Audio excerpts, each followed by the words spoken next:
All right. Well, good morning, everybody. My name is Tommy Johnson, and I'm with the Portland Regional Chamber of Commerce. Welcome to Eaton Peabody's Growth Basics for Business. This is our monthly breakfast seminar series.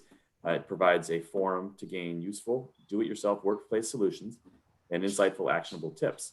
We're nearing the end of our 2020-21 season with only 2 more of these events left.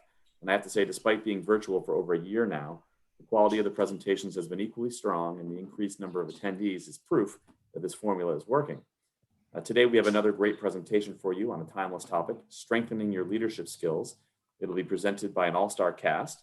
Skip Bates of Bangor Savings will lead our panel of thought leaders, which will include Dayton and Rebecca Gilbert of the Maine Graduate and Professional Center, as well as Lori Johnson and Tom Rainey of the Maine Center for Entrepreneurs.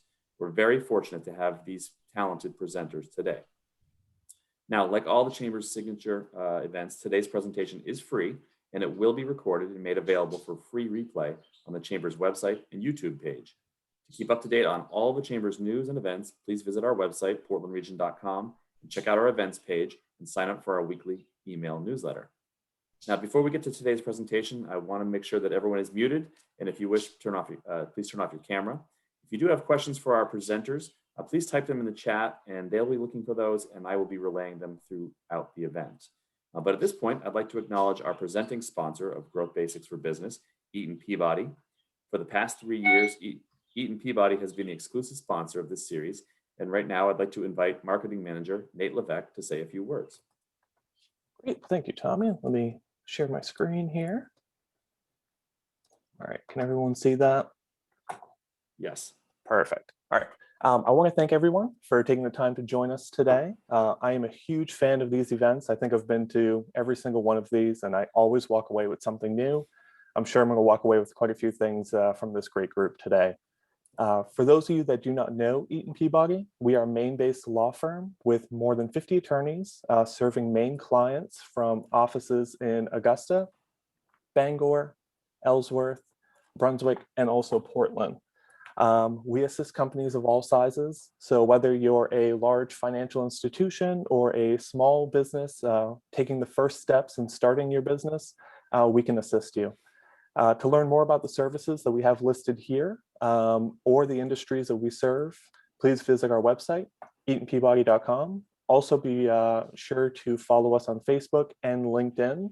We share a lot of legal updates and other presentations, so be sure to follow us to gain access to those.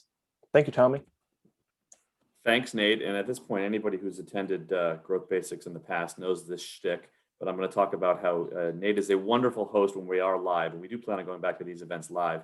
Nate puts on a pretty good spread with coffee and the best delicious treats you'll ever have. I don't know, with the success of this program, Nate, you're going to be buying probably triple the amount of pastries that you've had to buy in the past. So we'll have to talk about budget in the off season. But without any further ado, I'm very pleased to introduce our moderator for today's event, Skip Bates, Director of Main Street Banking for Bangor Savings. Tom, thank you. Thank you, Tommy. I'm really happy to be here today. Thank you so much for the invitation to join the Chamber and all the members who have joined in. It's obviously a very robust group, so thank you. Really delighted to be representing Bangor Savings Bank and to have been part of a group with Tom Rainey and Lori Johnson, Rebecca Gilbert, and Dayton that has put together the Visionary Leadership Program, which is a program jointly produced by Maine Center for Entrepreneurs and the Maine Center for Graduate and Professional Studies with support from Bangor Savings. And I'd like to give each of those folks a chance to introduce themselves before we kind of jump into things. So Tom, can you kick us off? Yeah, good morning, everyone. I'm thrilled to be here. Tom Rainey, I'm the Executive Director of the Maine Center for Entrepreneurs. And I'm also the Director of the new Bioscience Cluster we just launched with a number of other partners around the state to support life science businesses. So Maine Center for Entrepreneurs is one of the oldest business incubators in the state. We were formed back in 1997, and we've trained hundreds of businesses through our Top Gun program and through more recently our Cultivator and Market Share programs. Great to be here. Great. And with Tom at MCE is Lori Johnson. Hi, everyone. Welcome to our show this morning. Nice to meet you. My name is Lori Johnson. I'm a program manager at Maine Center for Entrepreneurs. I mostly manage the Top Gun program. We are a program that helps Maine's emerging and startup entrepreneurs scale and grow and succeed. Great, thanks, Lori. And also with us is Alexa Dayton from the Maine Center. Good morning, everyone. Thanks for joining us. I'm here with the University of Maine Graduate and Professional Center as the Chief Operating Officer, and very, very happy that you've chosen to join us today. We're really eager to connect the business community more with the university and create that on-ramp and that two-way dialogue. So thanks for joining us, and please don't hesitate to reach out after this if you want to chat with us in any other way. Back to you, Skip. Thank you. And our final member of the team is Rebecca Gilbert. Hi all, Rebecca Gilbert here. I'm the program manager at the Maine Center. The Maine Center focuses on interdisciplinary academic programming as well as professional education, and I spend most of my time on our professional education work. Great. So today's topic obviously is leadership, and we're trying to demonstrate right from the get-go by sharing the load here, because everybody's got a slightly different perspective on leadership. And I think there are a lot of different ways to lead. Sometimes people ask, is leadership something that you're born with, or is it something that you can practice and cultivate? And I want to suggest very clearly that leadership is about a set of skills that you can cultivate and practice over time. And the Visionary Leadership Program is meant to help people think about the way they cultivate leadership. And we call it the Visionary Leadership Program because it's about a way of seeing. So let me do some slide sharing just so I can illustrate a little bit what we're talking about. So think about this. So if you're thinking about leadership, first of all, leadership has to do with people. Right. And it's the people on your team. You got to zoom in. You got to think about what are their work conditions? What's their mentality? Where's their emotional state? And how can you help keep them focused on what it is they're doing?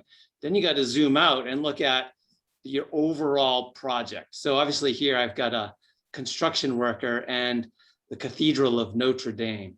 And I love this. Yes. Oh, sorry, this is Tommy. Your screen is not sharing. Not sharing. For those of us. Oh, well, I was just so excited. Is it now sharing? Not yet. All right. How about that?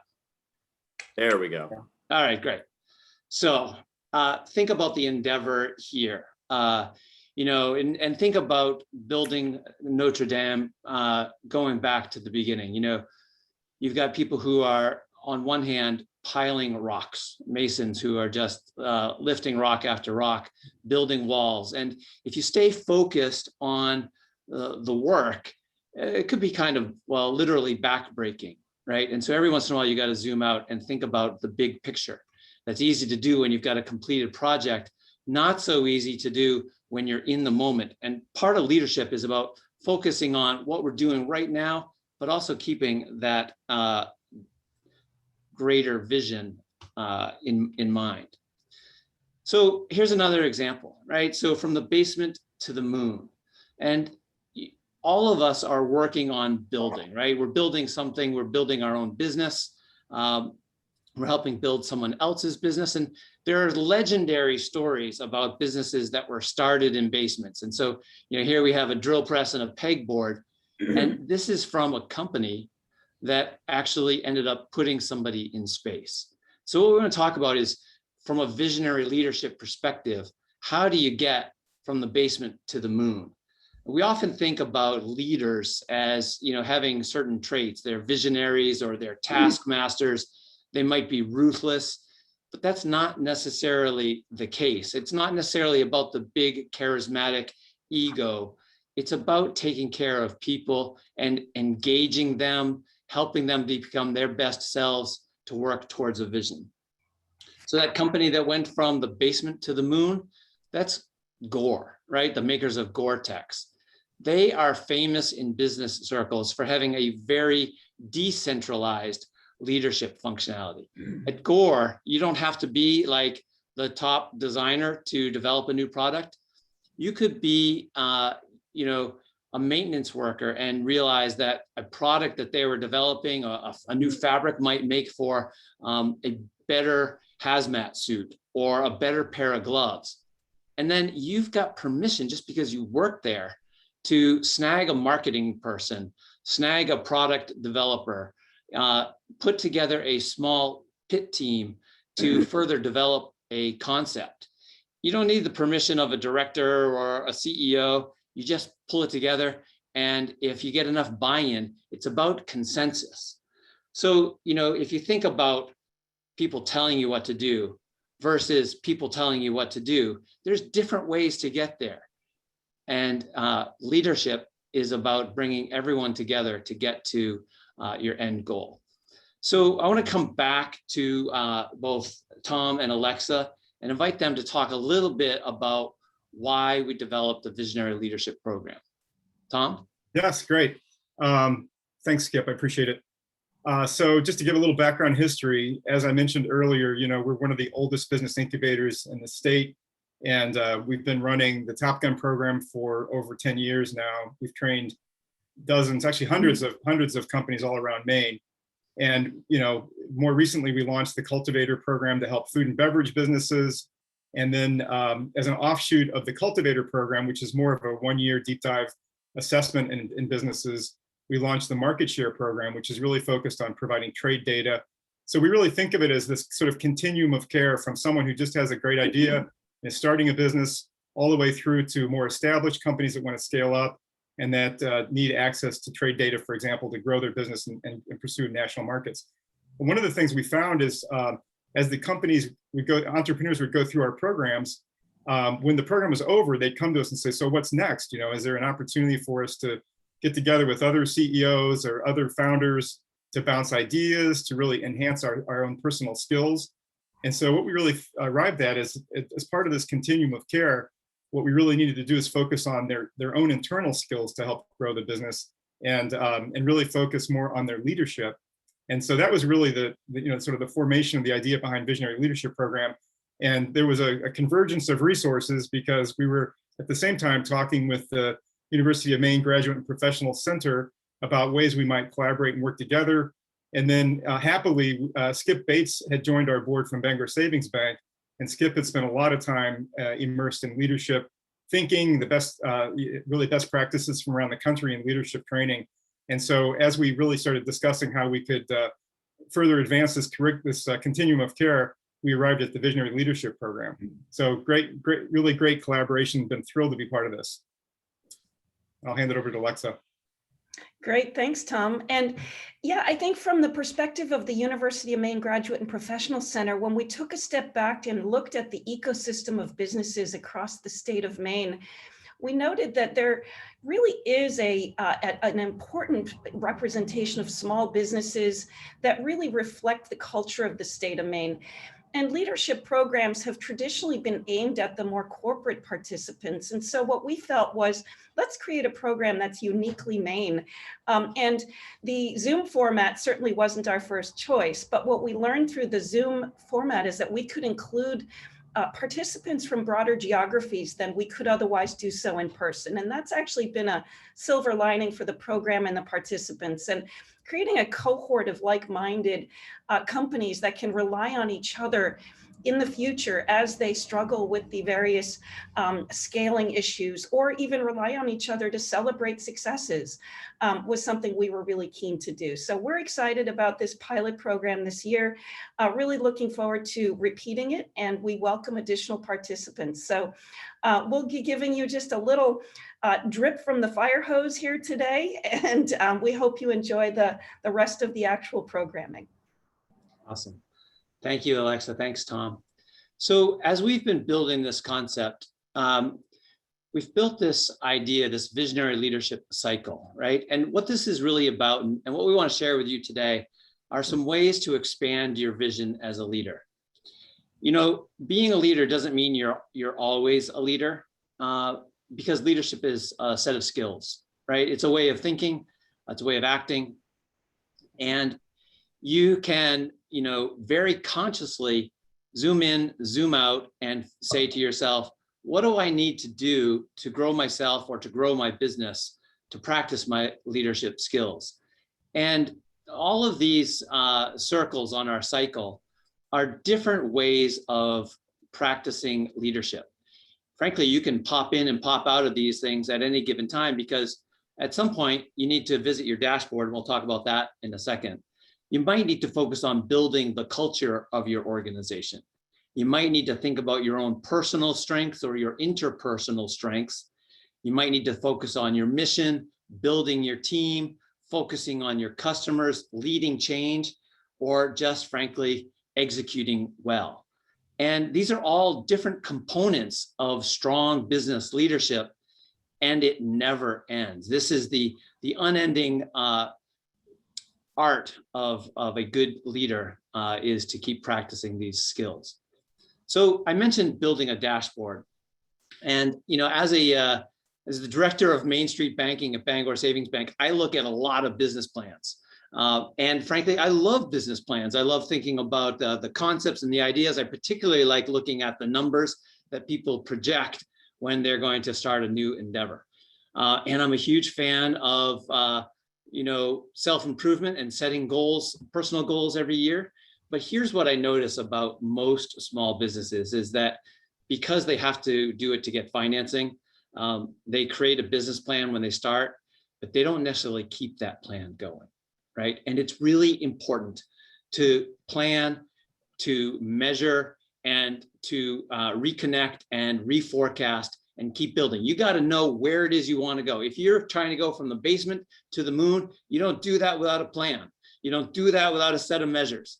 If you're trying to build a cathedral, you don't do that. You don't just start building with stones and see, wonder what'll happen, right? You start with a plan, you measure your progress, you keep testing things. And so one key aspect of leadership is that you need to know where you want to go. You also need to make sure that your team knows where you want them to go. And you have to have some dashboard to keep measuring your progress. So think about that, whether you've got key metrics to share with yourself and with your team to help keep you on track. If not, please think about doing that, and think about the importance of that in terms of helping to build your culture.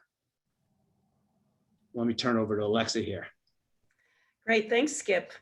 So I'm going to go through the first four concepts that you saw in that circle one by one, and just instead of trying to cover the entire topic, I've selected just a little bit of a takeaway from each of these. And we're going to leave you with enough interest, hopefully, that you'll want to take the full course.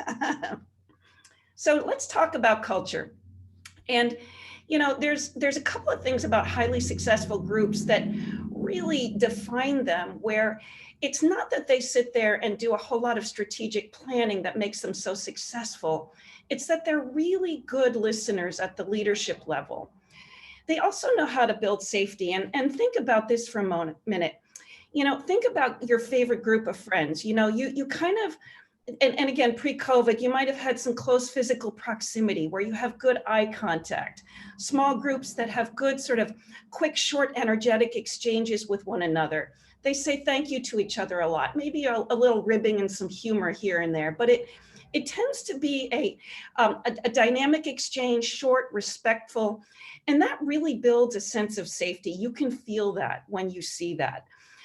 There's an empathy, there's a safety to speak. There's an honesty that you're able to give feedback, and you establish those norms.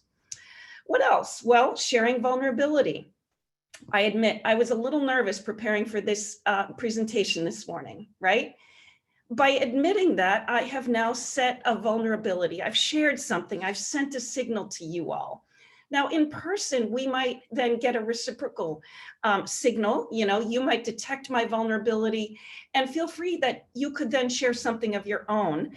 And I would then in turn acknowledge that vulnerability. And by doing that, we establish a norm, we establish a closeness, right? So it's really okay to have this sense of vulnerability, admit you're nervous, maybe you don't know, or hey, I screwed up.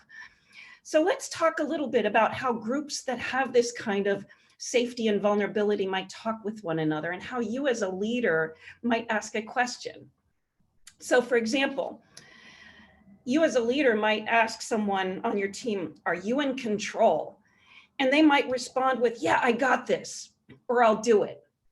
But really what you're doing is you're creating distance between you and them. How about this? Let's try this for a different approach. A vulnerable and team building question. Does anyone have any ideas?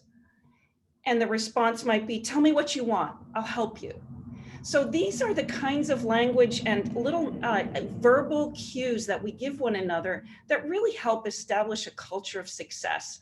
And that culture really is a foundation for much of the company's success. So in the chat room, and this is where you get to be a little interactive, think about for a moment, what's one word that you might use to describe your company culture? And think about where and how that might play itself on a day-to-day. So let's all use the chat. And just for a moment, is it a vulnerable culture, a dominant culture, a supportive, transparent? Think about that. And we'd love to get just a few thoughts in the chat room and see what kinds of things we come forward with. So I'll just pause for a moment.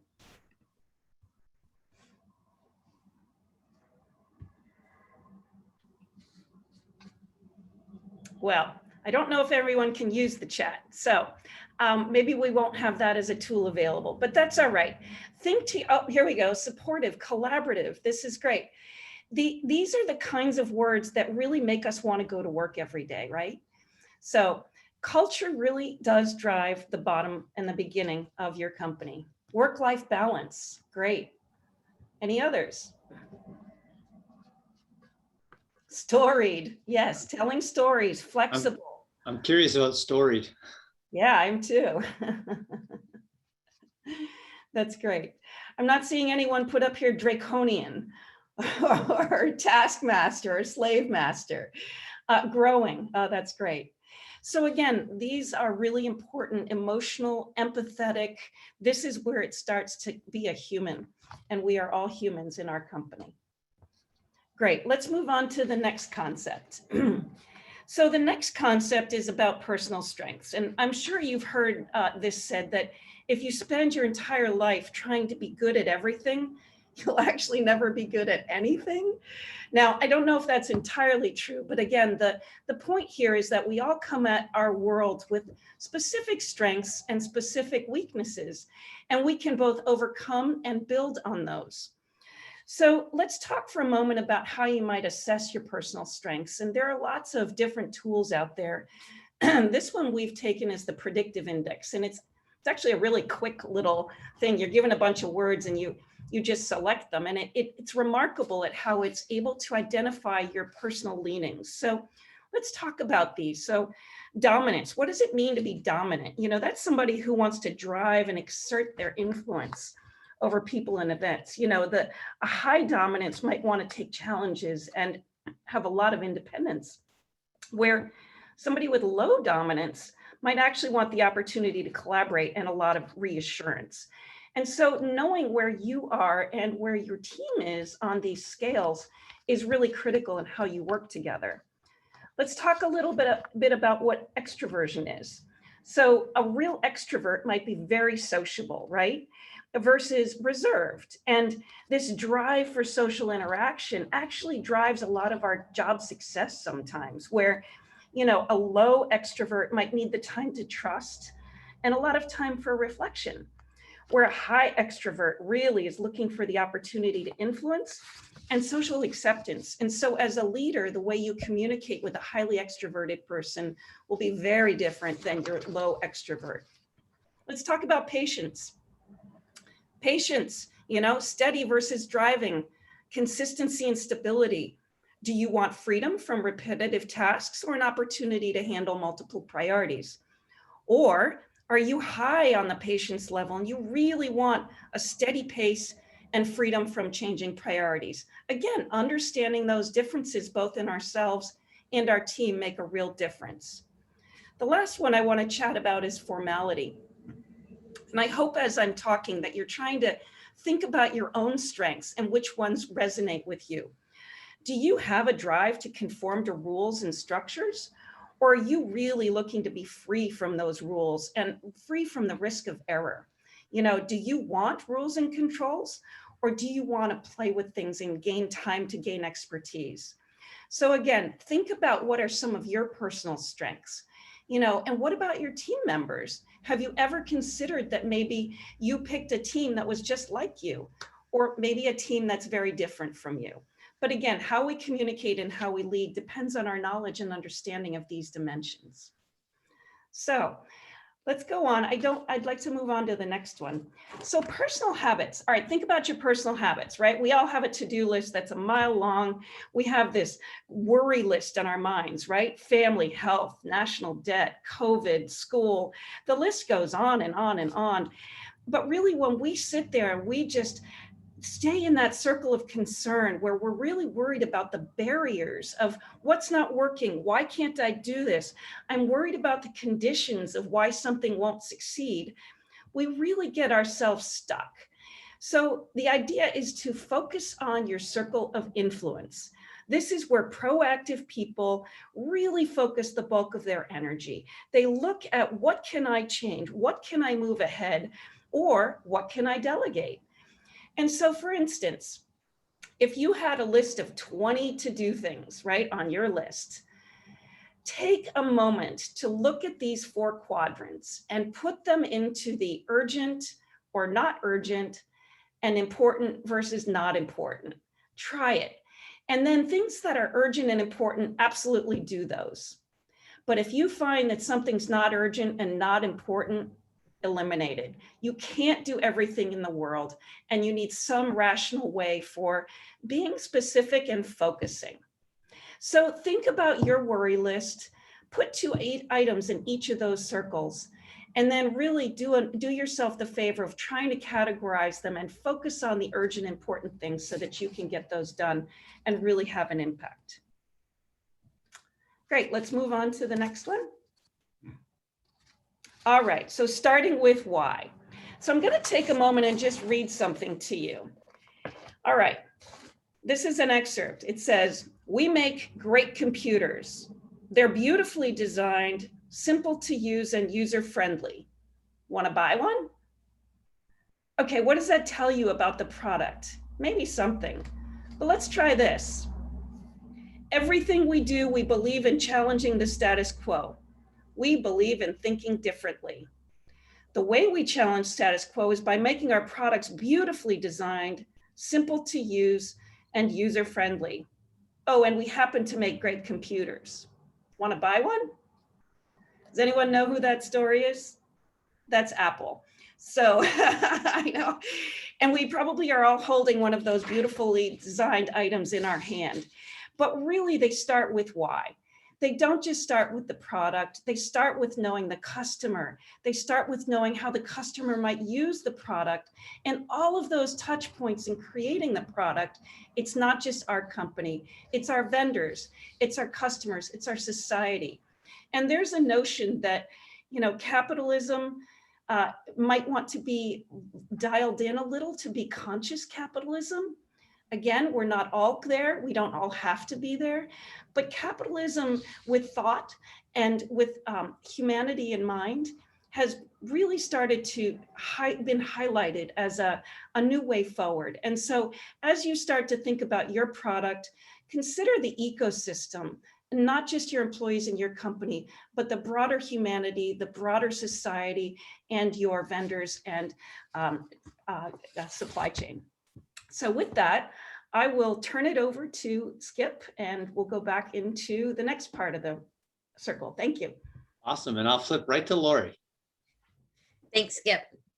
Just wanted to make sure I was unmuted. So hi, everyone. I will admit, Alexa, I was a little nervous too, but now I'm even a little more nervous because one of our speakers actually joined us, and he happens to be the one that covered the topic I'm covering. So hey, John Shorb, how you doing? I'm great, thank you. Try not to judge me too harshly here. So I want to talk a little bit about organizational alignment with intentional team building. It is critical to supporting your mission, vision, and values. Understanding the building blocks of intentional team building and how they correlate to your mission, vision, and values is vital for your success as a leader. Using our triangle model as a guide, you can see at the top of the pyramid is mission or purpose, kind of the why of why do you exist. For instance, at Maine Center for Entrepreneurs, our mission is to help Maine businesses scale, innovate, and grow. MCE's vision is to build a continuum of care for Maine entrepreneurs with strong partners and collaborators. MCE wants to offer services to entrepreneurs that help build sustainable, innovative companies. Our goals and objectives at MCE are to develop programming, mentoring, and resources for entrepreneurs when and how they need it. And how we work to achieve our mission and vision is to create impactful programming focusing on gaps in the entrepreneurial ecosystem. And like many organizations or companies, the how of that changed radically in March of 2020. And then at the bottom is kind of the biggest chunk, the base of our pyramid, it's relationships. Our team at MCE holds weekly meetings. We try to be clear in our communications and when working with each other.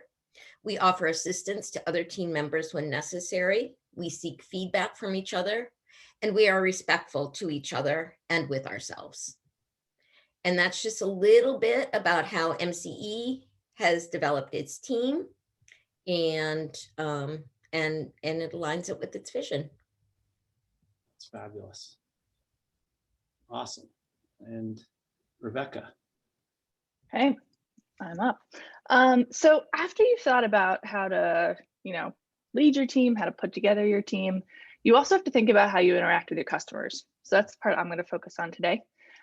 Today, I'm going to do a quick dive into the world of design thinking. This segment, credit where it's due, is based on a presentation that Professor Richard Bilodeau of the University of Southern Maine gave to our group a few weeks ago, and his expertise is in entrepreneurship and small businesses. So design thinking is a design methodology that moves us away from the build it and they will come mindset and towards the mindset that's centered on your customers' needs. It provides a solution-based approach to solving problems for your customers, such as developing new or refining existing products or services that you offer. Design thinking is characterized by fluid thinking and a whole lot of iteration along the way. So there are 5 main steps for that. The first is understanding and emphasizing with the needs of your customers or potential customers. The second is reframing and articulating the problems that they're facing that you might help solve with your products or services. The third is creating a whole bunch of ideas during brainstorming sessions for those solutions. And then the fourth and fifth are adopting a hands-on approach to prototyping and testing those ideas. And then you repeat either all of the process or part of the process a whole bunch of times before you figure out what the right solution is for your customers. So I want to pull out one piece of this diagram today to illustrate the process of design thinking for you. So ideation is a whole bunch of brainstorming. There are 4 main rules to ideation and design thinking, and we're about to do a very quick exercise in the chat that does this, and I hope it will be a fun one, so get your fingers over your keyboard. But there are 4 rules before we start. The first one is you have to have creative confidence. You express all ideas that come into your head, no matter how silly they are, and you don't self-judge. The second is that you value quantity over quality. It's all about getting out as many ideas as possible.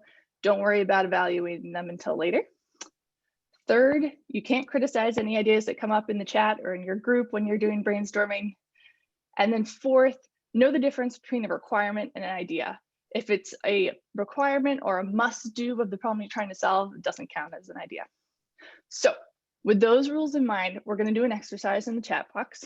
So here's the challenge. You own a seaweed company here in Maine. Your mission is to get everyone in the world to eat as much seaweed as possible for a lot of great reasons, like water quality, and it has a lot of vitamins, and it's good for your bottom line, and it's good for the state of Maine's economy. And the problem is some people, like maybe Skip here, I don't know, think seaweed's a little weird or a little gross, or they've just never bought it. They don't know how to cook with it, but maybe they really care about making healthy eating choices. So how do you make this product that you're creating really intriguing for new customers? And this is the example that Richard gave us, which I thought was fabulous. So the challenge I'm going to give you is we're going to come up with a whole bunch of ideas for flavorings of seaweed snacks. If you've ever bought them, they're dried sheets of seaweed that apparently kids love as snacks, and you can flavor them or dust them with flavors. They're very tasty. We've got some yucks in the chat, but I assure you, I think they're great. So I'm going to give you 30 seconds. Just type in the chat as many ideas for the flavor of a seaweed snack that you think some customers might enjoy trying out. So go for it.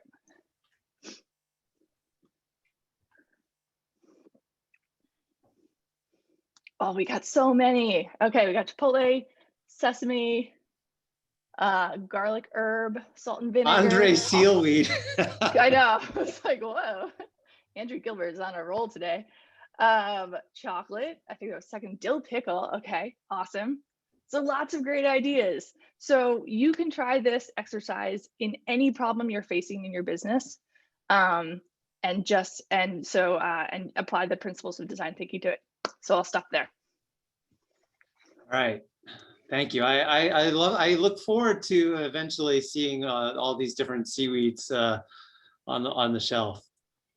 So I want to skip back to this slide for a second, just to kind of bring us full circle, right? So we started by talking about setting goals and having a dashboard, defining where it is you want to go, whether it's for a 10-year period or for a 1-year period for next month, right? You want to keep measuring where it is that you are going and how you're doing in terms of getting there. And we talked about building culture and building your personal strengths, building your interpersonal strengths, examining your mission and your vision, hiring the right people, building your teams. Building teams, as we talked about, building culture really has to do with having empathy, listening to the people on your team. Think about the example of W.L. Gore, right? Going from the basement to the moon with project teams that are decentralized. That only happens if you have engaged teams that know that, when they have good ideas, that you're going to listen, right? Then we talked just now with Rebecca about human-centered design, focused specifically on customers, but all of this has to do with listening and leadership, thinking not about just where you want to go from a bullheaded perspective, right? But how it is that you're building your culture and your organization. So as you re-examine your mission, listen to your employees, listen to your customers, you get to the point where, you know what? Your dashboard might not be on track because everybody wants something different. So now you're focused with the need to lead change. And leading change is one of the hardest things that we do because change is generally uncomfortable. And I want to invite everybody to check out this book. It's one of my favorites. It's called Switch by Chip Heath and Dan Heath. And it presents this metaphor for change, right? So you've got a rider, an elephant, and a path. The rider, if you're thinking about sort of personal change endeavors, represents your conscious self. So I might have a goal to lose 20 pounds. Then, of course, that's the rider saying that. But then I've got the elephant, which is my emotions and my habits. And, it doesn't necessarily listen to the rider because, it has the power.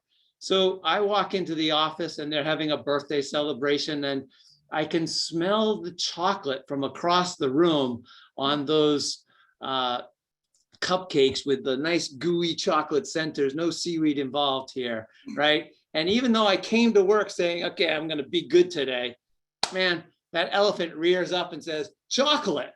And I walk across the room and I grab myself a cupcake and I'm part of the celebration. I'm completely off the path, right? So in order to drive change, here's some ideas. One is find the bright spots, right? So these are examples of people or that are doing a great job, and script the critical moves, right? If you are hiring somebody to do a job or if you're trying to change somebody's job, you gotta be really clear about what it is that you want them to do and point them to the destination. That's all good direction for the rider. It's very conscious, top level stuff. But in order to be effective, you've got to motivate the elephant, right? You got to engage those emotions in a way that helps to keep your folks on track, right? So you got to find the feeling and shrink the change, make it easier, and help them grow their skills, because people love growth. They get a lot of good, feel good out of progress and challenge and personal growth. So if you can capture people's emotions, then and attach that to the change that you're going and have that be a positive instead of a negative, then that's a really powerful way to approach things. And then shaping the path has to do with tweaking the environment. I gave the example yesterday of my mom when she was trying to teach us to get us from whole milk to skim milk, tweaked the environment by taking a jug of whole milk and emptying it out, and then taking a jug of skim milk and mixing it half in, and then weaning us off one to the other. So we tweaked the environment, and when we said we wanted milk, well, we got milk, and we didn't know any better, because now that's a little bit deceptive and devious, and I'm not necessarily recommending that. But you see where I'm going. If you can make it easier for people to build habits to get from A to B without getting distracted, then those are all really positive ways to help people embrace change. So leading change is hard, but it's critical. But maybe the most important thing as a leader that you can do is to get good at crucial conversations. So what are crucial conversations? Well, this image here, the plan, brief, execute, debrief, win image, comes from a book called Courage to Execute by James Murphy. And he is a former Blue Angels pilot. And I just love this example. So the Blue Angels obviously fly missions at air shows all year long. They fly the same route time and again, but they never fly a mission without sitting down together beforehand to plan and to remind themselves, here's what we're going to do today. These are decorated pilots. They're extremely practiced, but they're completely conscious of what they're doing. So they plan the mission because they've got each other's lives in their hands, plus these $1 million machines, right? And then they brief each other to stay on track. Then they fly the mission, and they never finish an air show without a debrief. And when they do the debrief, they take the name tag off their uniform. They take their rank off their sleeve, and they have a nameless, rankless debrief to say, how did that mission go? How did we do? And they build debriefing into every critical part of the plan. And this is something that I think is an incredibly powerful thing. A lot of times people shy away from giving feedback. They also don't necessarily give good direction. So you got to plan the mission, define the role, execute, and then debrief with 100% honesty, right? That's why you take the name tags off and the rank off, because it shouldn't matter who's the boss, who's the employee, and how they relate. If you're going to have honesty and respect, then you can afford to say, hey, this happened and it was uncomfortable, or this happened and I think we could have done better. And then to work together to find a great solution. If you make debriefing and crucial conversations a part of your organizational culture, it makes it ever so much easier to give critical feedback when it's really necessary. And if you don't have it as part of your organizational culture, it makes giving critical feedback really, really hard. So that brings us, full circle, right? And then, as I said, you've got to sort of repeat the cycle. And as a leader, you can pop in and out of this circle, saying to yourself, hey, do we need to revisit the mission? You always want to have that top of mind and use it. When you are building that cathedral, don't let people get lost in the doldrum of just building a wall, because there's a bigger picture. And you got to keep that top of mind to help keep people motivated. That's about engaging the elephant and keeping their emotions in. Then, of course, you got to build your effective teams, and you can always be saying to yourself, do I have the right people? Have I leaned on their strengths? Am I helping them to become their best selves on the way to helping our organization achieve its goals? Am I listening to our customers? And when I need to make change, am I providing good direction? Am I engaging the emotions? Am I helping to shape the path? And am I giving critical feedback as we go? So those are components of good business leadership. These are the things that we are talking about and practicing and doing deeper dives on with the Visionary Leadership Program. We're getting ready to launch a second round of this, and I'm going to let Alexa talk a bit about that in a second. And what we're going to do this year is we will have probably 9 sessions. We're also going to build in an executive coaching component this year, so that not only do we talk about all of these aspects of leadership from a really high level, we also help you at a really personal level focus on your own leadership skills and put them in play so that you're building and growing as the year goes by. So with that, let me just turn back to Alexa to talk about next year's program. Great. Well, thank you so much. So just a quick thank you to Skip for all of his hard work, and Bangor Savings for their in-kind support for this program. And also to all of the presenters who have joined us over the course of the last year. John Shorb is on the call. I want to thank him. Karem Durdag, Tara Jenkins. We've got a great guest lineup that has been available, and we really appreciate their concern and their interest in helping future leaders in small businesses. So if you're interested in joining next year's session, we are currently ready to accept your application, or if you have someone you want to refer, that would be great. If you know a small business person who maybe wouldn't make that leap on their own, but needs a little nudge, please send them to Lori. I think Lori's going to be taking those registrations for us, answering any questions for participants. And the intent is that we will kick off again in the September timeframe. And we are aiming probably to use the Zoom format again, given the reach across the state. So if you're calling in from Fort Kent, don't hesitate to sign up. We're going to make it work for you from wherever you are in the state of Maine. So with that, thank you again, MCE, Maine Center for Entrepreneurs, Skip Bates, Rebecca, and the whole team. It's been a real joy to work with this group, and we hope you'll join us next year. Awesome. So anybody, feel free, we have a couple extra minutes. Tommy, do you have any questions, or are there any questions out there that we've missed? I have not seen any come through yet, Skip, but if people do have questions, please do enter them into the chat, and our panelists would be happy to answer them for us.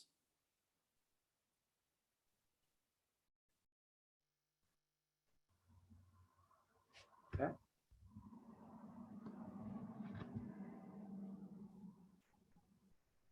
Well, if we were in class, we would start calling on specific people to keep it engaging. But it is early in the morning, and I want to thank everybody for tuning in today and giving us a chance to share and practice. This has been a fabulous group to work with, and we'd love to hear from some of you if you'd like to talk more about it.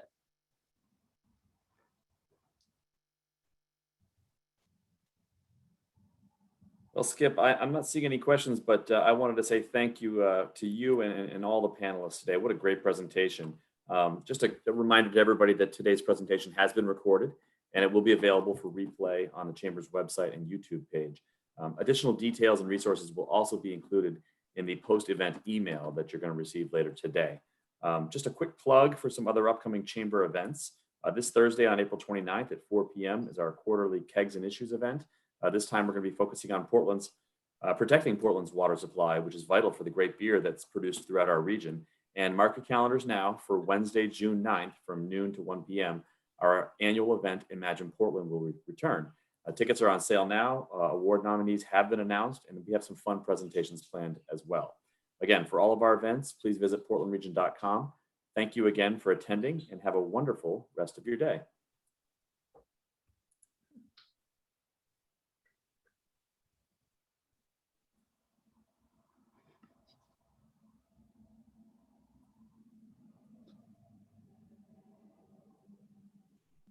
So as the participants begin to drop here, thank you guys for sticking around just for an extra minute. Should I pause the recording? We can edit that afterwards. Are you Or just recording or stop it. is Dan recording? It just looks like I have the ability to stop it. If we I want. think it's on the cloud. Yeah.